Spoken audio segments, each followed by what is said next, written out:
Hello guys, यह सी tutorial का पहला वीडियो है और यहाँ से सी ट्यूटोरियल फॉर बिगिनर्स स्टार्ट होता है। तो अगर आपने इस प्लेलिस्ट को सेव नहीं किया तो इस प्लेलिस्ट को सेव कर लें और वीडियो पसंद आए तो लाइक और चैनल को सब्सक्राइब जरूर कर लें। तो आज हम पढ़ेंगे कि प्रोग्रामिंग लैंग्वेज क्या होती है, सी लैंग्वेज क्या होती है और इसके वेरिएबल्स क्या होते हैं, कमेंट क्या होता है, और एक प्रोग्राम छोटा सा हम लोग सॉल्व करेंगे, write a program to print hello world. तो चलिए स्टार्ट करते हैं वीडियो। तो पहला क्वेश्चन राइज होता है कि प्रोग्रामिंग लैंग्वेज होती क्या है। तो प्रोग्रामिंग लैंग्वेज वह लैंग्वेज होती है जो इससे हम कंप्यूटर और प्रोग्रामर के बीच में जो इंस्ट्रक्शन होते हैं, जो टास्क होते हैं, जो रिजल्ट होते हैं वह कन्वे हो सकें। जैसे मान लीजिए मैं आपको पढ़ा रहा हूँ तो आप और मेरे बीच में कोई न कोई एक लैंग्वेज एग्जिस्ट कर रही है, जैसे कि हिंदी। हिंदी में अब मैं बोल रहा हूँ, आप समझ भी रहे हैं। तो ऐसे प्रोग्रामिंग लैंग्वेज में वो ऐसी लैंग्वेज होती है, सिंटैक्टिकल फॉर्म में लिखे गए होते हैं, जिसमें प्रोग्रामर उसको इंस्ट्रक्शन देता है कंप्यूटर को, तो कंप्यूटर उस प्रोग्राम को समझकर, उस टास्क को समझकर उसको एग्जीक्यूट करता है। तो यह होती है प्रोग्रामिंग लैंग्वेज। और इसी को मैंने इंग्लिश में यहाँ पे पूरा लिखा है, तो आप इंग्लिश में पढ़ लीजिएगा, मैंने हिंदी बता दिया। और अब बात आती है सी लैंग्वेज क्या होती है। तो सी लैंग्वेज एक बेसिक प्रोग्रामिंग लैंग्वेज होती है।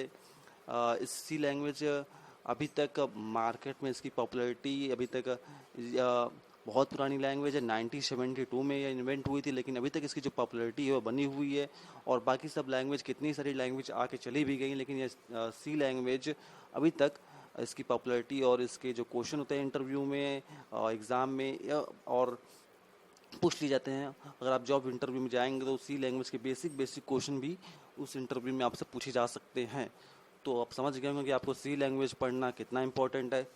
अब बात आती है कि सी लैंग्वेज हाई लेवल लैंग्वेज है कि लो लेवल लैंग्वेज। तो सी लैंग्वेज दोनों लैंग्वेज, मतलब कभी यह हाई लेवल की तरह काम करता है, कभी यह लो लेवल की तरह काम करता है। और सी लैंग्वेज को डेवलप्ड किया था डेनिस रिची ने, और आप इनका नाम याद रख सकते हैं तो याद कर लें, डेनिस रिची। और जो अब यह इन्वेंट हुई थी, कब इन्वेंट हुई थी, 1972। और एक बात है, सी लैंग्वेज केस सेंसिटिव लैंग्वेज है, मतलब कि यह अपर केस लेटर को और लोअर केस लेटर को एज ए अलग अलग डिफरेंट ट्रीट करेगा। तो यहाँ पे होता है कि सी लैंग्वेज क्या होता है, यह बात यहाँ पे ख़त्म होती है। अब हम सोचते हैं कि सी लैंग्वेज हम पढ़ें क्यों, बहुत सारे एडवांस लैंग्वेज, जावा है, पाइथन है, बहुत सारे लैंग्वेज हैं, तो हम सी लैंग्वेज क्यों पढ़ें। तो हम बता रहे हैं आपको कि सी लैंग्वेज के यूज़ क्यों हैं और अब सी लैंग्वेज क्यों पढ़ें। ज़्यादातर operating system, database, compiler, interpreter जो बनते हैं, जिनकी कोडिंग होती है, वो सी लैंग्वेज में होती है। आपके ऑपरेटिंग सिस्टम विंडोज़ के जो डिवाइस ड्राइवर होंगे, तो उनकी भी जो कोडिंग होती है, जो प्रोग्राम लिखे गए हैं, वह सी लैंग्वेज में ही लिखे गए हैं। और सी लैंग्वेज आपके जावा पाइथन से ज़्यादा फास्ट परफॉर्मेंस देती है। और एम्बेडेड डिवाइस के लिए, जैसे मान लीजिए छोटे छोटे डिवाइस जो होते हैं, उसमें जो प्रोग्राम रन कराने होते हैं, तो उसके लिए हम सी लैंग्वेज का इस्तेमाल करते हैं। तो एम्बेडेड सिस्टम के लिए हम सी लैंग्वेज का इस्तेमाल करते हैं। और मैंने भी बताया कि विंडोज़, लिनक्स, यूनिक्स और जितने भी ऑपरेटिंग सिस्टम होते हैं, उन सबको सी लैंग्वेज में ही पोर्टेबल स्क्रिप्टिंग की जाती है। या ऐसा इसलिए किया जाता है कि सी लैंग्वेज कंप्यूटर हार्डवेयर के बहुत करीब रही लैंग्वेज है। तो आप समझ गए होंगे। और जावा पाइथन के इंटरप्रेटर जो लिखे गए हैं वह भी सी लैंग्वेज में ही लिखे गए हैं।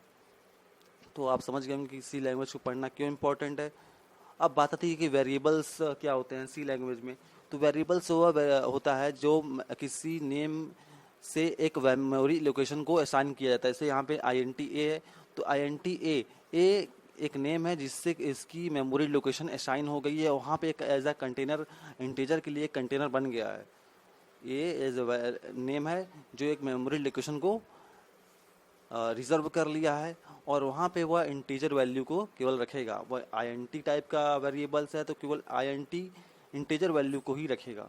ऐसे यहाँ फ्लोट B है तो यह केवल फ्लोट वैल्यू को रखेगा, और फ्लोट C है तो केवल करेक्टर वैल्यू को ही रखेगा।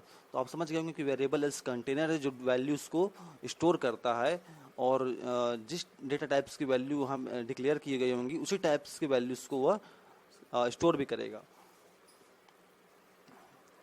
Rules of defining variables. अब बात होती है कि वेरिएबल्स यहाँ पे ABC लिखा गया था, तो इसके लिखने का तरीका क्या है। हम कुछ भी लिख सकते हैं कि कुछ रूल्स हैं, तो रूल्स हैं। अब रूल्स क्या हैं कि वेरिएबल्स आपका अल्फ़ाबेट, डिजिट और अंडरस्कोर हो सकता है। या डिजिट अंडरस्कोर अल्फ़ाबेट आप यूज़ कर सकते हैं। लेकिन बात आती है कि डिजिट से वेरिएबल की स्टार्टिंग कभी नहीं होगी। जैसे 1 2 3 4 से वेरिएबल की स्टार्टिंग आप नहीं कर सकते हैं। आप वेरिएबल की स्टार्टिंग कर सकते हैं तो सिर्फ अंडरस्कोर और अल्फ़ाबेट से आप वेरिएबल की स्टार्टिंग कर सकते हैं। और वाइट स्पेस नॉट अलाउ है वेरिएबल में, मतलब ए बी आप एज ए वेरिएबल यूज़ कर रहे हैं तो ए और बी के बीच में स्पेस नहीं होनी चाहिए। A variable name must not be any reserved keywords in float। तो देखिए वेरिएबल्स जो हैं वो कोई भी कीवर्ड्स जो रिजर्व कीवर्ड हैं, हर एक प्रोग्राम का एक हर एक प्रोग्रामिंग लैंग्वेज का कोई ना कोई कीवर्ड्स होते हैं, ढेर सारे कीवर्ड्स होते हैं। तो जो वर्ड्स उस प्रोग्राम के लिए रिजर्व्ड होते हैं, मतलब उनका उस प्रोग्रामिंग लैंग्वेज में अलग ही मतलब होता है, इसलिए उस वर्ड को आपको एज ए वेरिएबल्स इस्तेमाल नहीं करना है। तो जैसे INT इंटीजर टाइप के वैल्यू को असाइन करने के लिए, डेटा टाइप असाइन करने के लिए हम लोग INT का यूज़ करते हैं, तो आप INT का यूज़ आप नहीं कर सकते हैं उस वेरिएबल को नेमिंग के लिए। तो आप यहाँ पे देखेंगे कि वैलिड वेरिएबल क्या है, इनवैलिड वेरिएबल क्या है। देखिए इनवैलिड वेरिएबल यहाँ पे AB में वाइट स्पेस दे दिया गया इसलिए इनवैलिड हो गया। यहाँ पे टू से स्टार्टिंग है इसलिए इनवैलिड वेरिएबल्स है। यहाँ पे लॉन्ग एक कीवर्ड्स है जिसका इस्तेमाल इसने असाइन करने के लिए कर दिया है, तो यह भी एक इनवैलिड वेरिएबल्स है। अब बात आती है कि टाइप्स ऑफ वेरिएबल्स इन सी, कितने टाइप्स के वेरिएबल्स हैं सी में। तो यहाँ पे देखिए ढेर सारे लिखे हैं, local variable, global variables, static variables, automatic variables और एक्सटर्नल वेरिएबल्स। तो फटाफट हम पढ़ते हैं कि लोकल वेरिएबल्स क्या होता है। लोकल वेरिएबल्स उस ब्लॉक उस फंक्शन के लिए वेरिएबल्स होते हैं, केवल उसी फंक्शन में रन करेंगे। जैसे यहाँ पे किसी फंक्शन के अंदर आप किसी वेरिएबल्स को डिक्लेयर कर दिए तो वह लोकल वेरिएबल हो जाएगा, वह उसी फंक्शन के लिए एग्जिस्ट करेगा, उसके बाहर INT की वैल्यू 10 नहीं होगी। अब बात आती है कि ग्लोबल वेरिएबल्स क्या होता है। ग्लोबल वेरिएबल्स ढेर सारे फंक्शन में एग्जिस्ट करेगा। उस प्रोग्राम में जितने फंक्शन होंगे, आप जितने फंक्शन बनाए होंगे, सबके लिए वह वैल्यू ग्लोबल वेरिएबल का सेम होगा। जैसे यहाँ पे हम एक्स लिखे, वैल्यू लिखे हैं, हम ये सोच रहे हैं कि यहाँ पे वाई कर दें। अब देखिए वाई की वैल्यू 20 पूरे फंक्शन जितने भी यहाँ फंक्शन 1 अगर एक और फंक्शन बना दे वाई, तो उसमें भी वाई की वैल्यू 20 होगी। लेकिन अगर एक और फंक्शन बनाएंगे, फंक्शन 2 बनाएंगे, तो उसमें x की वैल्यू 10 नहीं हो सकती, क्योंकि उस फंक्शन के लिए वो लोकल वेरिएबल केवल फंक्शन 1 के लिए है, फंक्शन 2 के लिए नहीं है। तो आप समझ जाएंगे कि ग्लोबल वेरिएबल्स और लोकल वेरिएबल्स में क्या डिफरेंट है। ग्लोबल वेरिएबल्स हमेशा फंक्शन के बाहर लिखा जाता है और लोकल वेरिएबल्स फंक्शन के अंदर लिखा जाता है और वो उसी फंक्शन के लिए होता है। अब बात आती है स्टैटिक वेरिएबल्स। तो स्टैटिक वेरिएबल्स हमेशा स्टैटिक कीवर्ड्स से इस्तेमाल होते हैं, मतलब उनके डिक्लेयर करने के लिए उस वेरिएबल्स को स्टैटिक वर्ड्स आगे इस्तेमाल हो जाता है। जैसे यहाँ पे देखिए स्टैटिक वर्ड्स डिक्लेयर करने के लिए आगे यूज़ हो गया है। तो अब बात आती है स्टैटिक वेरिएबल्स और लोकल वेरिएबल्स में डिफरेंस क्या है। तो स्टैटिक वेरिएबल्स ऐसे वेरिएबल्स होते हैं जिनको आप बार बार कॉल कराएंगे तो उनकी वैल्यू, जैसे यहाँ पे देखिए एक्स में हम क्या किए, एक्स में +1 किए, तो एक्स वाई में y+1 किया, मतलब वाई में अब क्या हो गया, एक्स की वैल्यू 11 हो गई, वाई की वैल्यू भी 11 हो गई। अब हम यहाँ पे प्रिंट करा रहे हैं, मतलब कॉल करवा रहे हैं फंक्शन को एक्स और वाई को। तो जितनी बार हम एक्स को कॉल कराएंगे एक्स की वैल्यू सेम होगी, 11 ही देगा। लेकिन अगर वाई को हम अगर पहली बार कॉल कराएंगे तो 11 आएगा, 12 दूसरी बार कॉल कराएंगे तो 12 आएगा। जितनी बार कॉल कराएंगे उसी में 1+ इंक्रीमेंट होता रहेगा। अब बात आते हैं ऑटोमेटिक वेरिएबल्स की। तो ऑटोमेटिक वेरिएबल जितने भी वेरिएबल, अगर आप लोकल वेरिएबल पढ़ रहे हैं, ग्लोबल वेरिएबल पढ़ रहे हैं, तो ज़्यादातर जो हाँ लोकल वेरिएबल जो आप पढ़े हैं तो वो सब बाय डिफ़ॉल्ट ऑटोमेटिक वेरिएबल्स ही होते हैं। और ऑटोमेटिक वेरिएबल्स अगर आप डिक्लेयर करना चाहते हैं तो आगे आपको ऑटो कीवर्ड्स का इस्तेमाल करना है। अगर आप आगे ऑटो कीवर्ड्स का इस्तेमाल कर देंगे तो ऑटोमेटिक वेरिएबल्स भी हो जाएंगे। अगर लेकिन आप नहीं करेंगे ऑटो इस्तेमाल, कोई भी कीवर्ड इस्तेमाल नहीं करेंगे, तब भी बाय डिफ़ॉल्ट ये ऑटोमेटिक वेरिएबल्स ही होते हैं। अब बात आती है एक्सटर्नल वेरिएबल्स की। तो एक्सटर्नल वेरिएबल्स कोई और अलग वेरिएबल नहीं होते हैं। जो वेरिएबल आप चारों वेरिएबल पढ़े हैं उसी में अगर इस सब वेरिएबल्स को हम एक अलग फाइल में बनाकर सेव कर दें, जैसे यहाँ पे मैंने myfile.h में बना के सेव कर दिया है, तो यह एक एक्सटर्नल वेरिएबल्स हो गए हैं। अब हम प्रोग्रामिंग के लिए अगर यूज़ करना चाहते हैं उस वेरिएबल्स को, जैसे एक्सटर्न कीवर्ड्स का इस्तेमाल करते हैं और वेरिएबल को डिक्लेयर कर देते हैं उस फाइल में जो myfile.h लिखा था। अब हम इस वेरिएबल्स को या एक्स को यूज़ करना चाहते हैं अपनी दूसरी प्रोग्रामिंग में।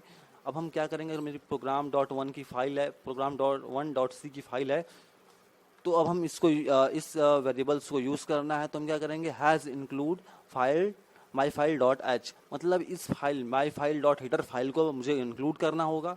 और जो बेसिक फॉर्मेट है सी का हैज़ इंक्लूड string.h, और int मेन फंक्शन जो होता है, और उसके बाद प्रिंट ग्लोबल वेरिएबल्स एक ग्लोबल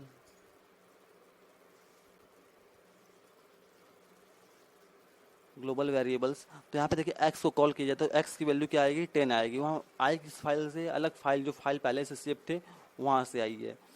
अब बात आता है, आपने वेरिएबल्स को ख़त्म कर दिया, वेरिएबल्स आपको समझ में भी आ गया होगा, अगर एक बार आप नोट्स को पढ़ लेंगे तो और अच्छा समझ में आ जाएगा।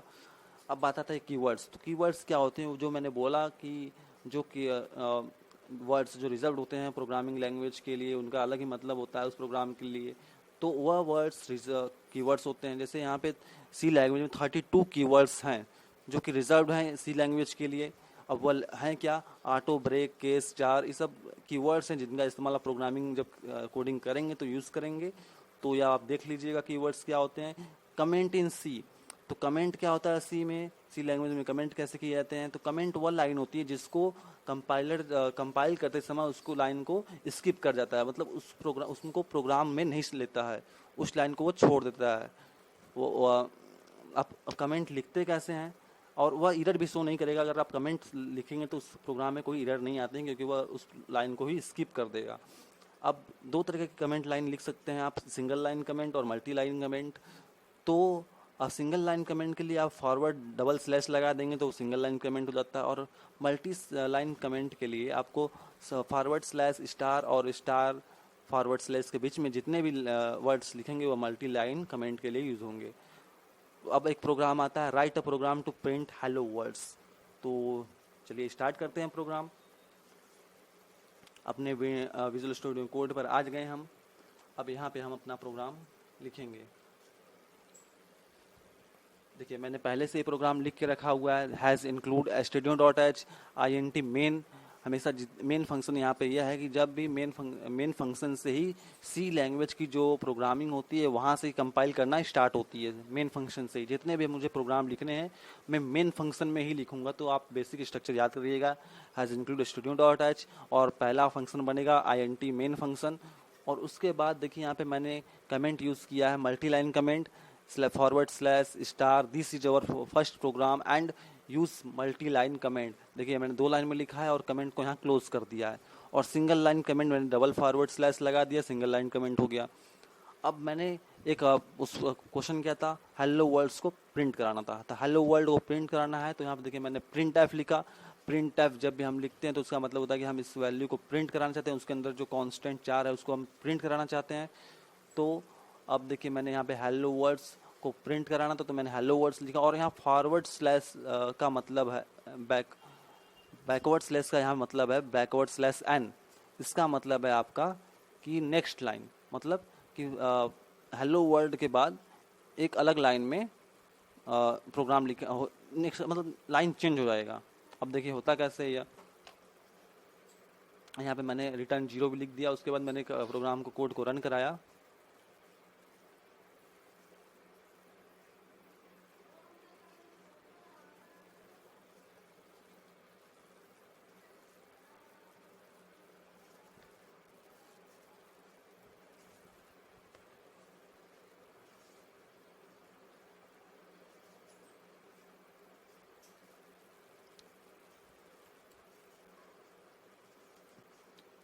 फाइल को सेव कर लें पहले, फिर उसके बाद मैं फिर प्रोग्राम को रन करा रहा हूँ। कुछ एरर आ गया था लग रहा है।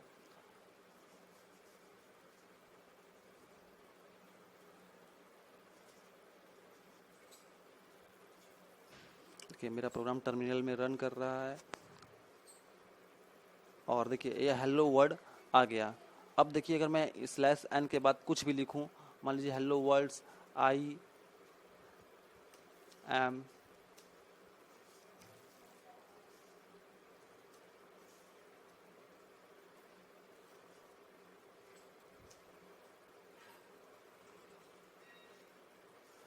अंजल कुमार, अगर यहाँ फॉरवर्ड स्लैश एन ना हो तो क्या होगा, अब क्या होगा, जो प्रोग्राम होगा वह दोनों जो लाइन जो मैंने लिखा है hello words I am Anjal Kumar, ये पूरे एक ही लाइन में आएंगे। अभी सेव नहीं किया मैंने इसको, कंट्रोल एस। हाँ देखिए hello world IM Anshul Kumar के बाद PS भी इसी लाइन में आ गया है। तो आप समझ गए होंगे कि मैंने वहाँ स्लैश एन क्यों यूज़ किया था। मैंने PS को अलग लाइन में यूज़ करने के लिए स्लैश एन यूज़ किया था। देखिए हम अब यहाँ पे 2 स्लैश एन यूज़ करेंगे, बैकवर्ड स्लैश एन यहाँ के लिए एक यूज़ कर दे रहे हैं और एक नेक्स्ट लाइन यहाँ पे कर दे रहे हैं कि जो मेरा लोकेशन दे रहा है वह नीचे हो जाए। तो अब देखिए अगर मैं फिर से प्रोग्राम को रन कराऊंगा तो हेलो वर्ड्स अलग लाइन में होगा और IM अंशुल कुमार अलग लाइन में होगा मेरा, और मेरा जो लोकेशन है वो अलग लाइन में होगा। तो आप समझ गए होंगे कि फॉरवर्ड बैकवर्ड स्लैश एन का मतलब क्या होता है। तो आपको अगर प्रोग्रामिंग समझ में आ गई होगी, आप पहला प्रोग्राम आपने रन करा लिया होगा अपने लैपटॉप या कंप्यूटर में, तो अगर आपको कोई भी प्रॉब्लम होगी आपको नोट्स आपके डिस्क्रिप्शन बॉक्स में मिल जाएंगे। और आपको कोई प्रॉब्लम होगी तो गूगल फॉर्म में मैं लिंक भेज दूँगा गूगल फॉर्म का, उसमें आप अपने प्रॉब्लम को इंटर कर दीजिएगा और सबमिट कर दीजिएगा। मैं उस प्रॉब्लम को देखकर आपको सॉल्व करने की कोशिश ज़रूर करूँगा। तो thank you for watching videos, और वीडियो पसंद आए तो लाइक और सब्सक्राइब जरूर करें।